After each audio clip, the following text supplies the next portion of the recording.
that team really has kind of struggled at this racetrack, and they really worked closely with the 11 car this week, and I worked hard in the sim for all 3 cars, and we came here with the same stuff, and we all ran about the same until some stuff happened in the middle of the race. But I thought that the RFK cars just were a little better in the middle stages, and certainly we had a different strategy there at times, but we always would cycle back to second. So it just seems like they were a little bit better than us, and luckily for us, we had a late race caution to kind of try to give us a chance. You got a little love tap from Larson. Were you expecting that? Yeah, for sure. I mean, he's having a tough day, and we're racing up front for a win. So it's all good on my end for sure. Where were the 6 and 17 so much better than everyone else? I don't know. I got to break it. I'm going to have to break it down for sure over the next day or two, but I'm not really sure. But they certainly had more grip than we did. So hats off to them. I know as a 2-car small team organization how hard it is to get to this point. So hats off to Brad and Fenway Group and Steve Newmark for what they've put on the racetrack today. Kyle Larson punted you pretty hard with about 30 to go. Were you expecting that? Yeah, I mean, I spoke on it. I think that he was having a tough day, and we were, trying to make speed on old tires. So, that's just normal racing. Is that a Hail Mary into turn 1? For sure.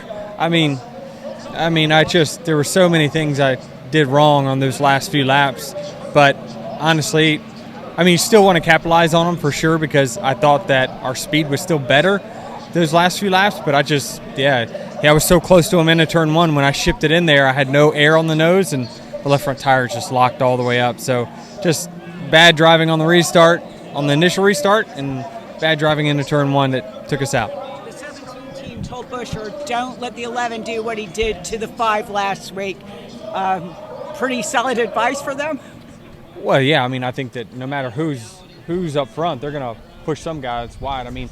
At the point where I went to the outside of the 17 in turn 3, he moved up the racetrack. That's racing, guys. We got to understand that this is, I know we want to linger on it, but this has been happening for a long, long time. Nothing new.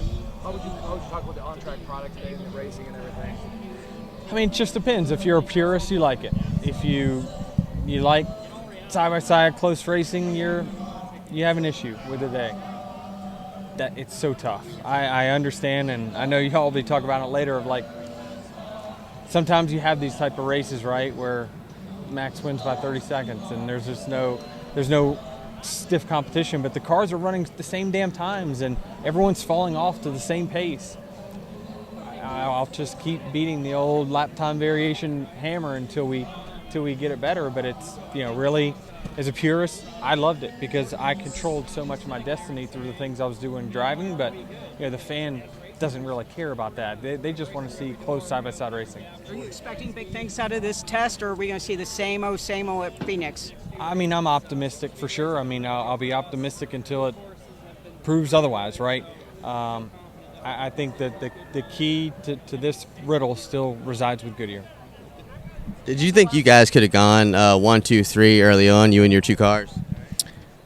Certainly it looked like the pace, but I'm not really sure about that. I thought the 6 and the 17 showed race winning pace there in the middle stages, so I don't want to you can't just discredit the speed they had, because he got out there on I had to come from 6th or 8th on that restart, but he held that 5-second lead against me pretty well on equal tires, so you can't discredit that the best team best team won today for sure.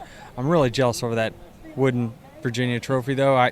They used to have those back in the day, and I saw it in the driver meeting, and man, I'm staring at it right now because I just wanted it so bad. As a team owner, can you appreciate what Keselowski has been able to accomplish, about the same time frame as you taking over your team?